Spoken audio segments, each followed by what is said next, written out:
Welcome to Taste of Portugal. This is no ordinary tart. It's crispy, creamy, caramelized perfection, born in the heart of Lisbon and adored around the world. Welcome to the magic of Pastéis de Nata. This is no ordinary tart. It's crispy, creamy, caramelized perfection, born in the heart of Lisbon and adored around the world. Welcome to the magic of Pastéis de Nata.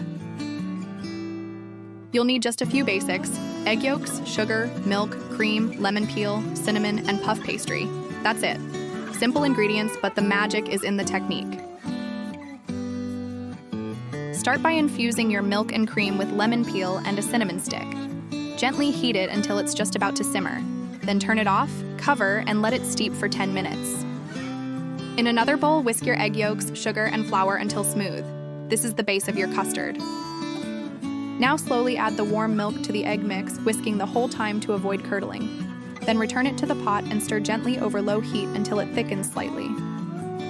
Roll your puff pastry into a log and slice into rounds. Press each into a muffin tin to form a little cup. That's the signature look of these tarts. Fill each pastry cup 3/4 full. Bake in the hottest oven you've got, 250 degrees or 480 degrees, for about 12 to 15 minutes, until the tops caramelize and blister. Let them cool slightly, then finish with a dusting of powdered sugar and cinnamon, just like they serve them in Lisbon. Serve your pastéis warm with a strong espresso, or pair it with a sweet Portuguese Port or ginja liqueur for a true taste of Portugal. That's exactly how it's supposed to taste. Crispy edges, smooth custard, with just the right hint of lemon and cinnamon. Absolute perfection. Did you enjoy this traditional Portuguese recipe? Then give it a thumbs up.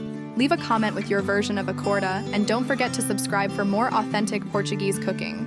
See you in the next video.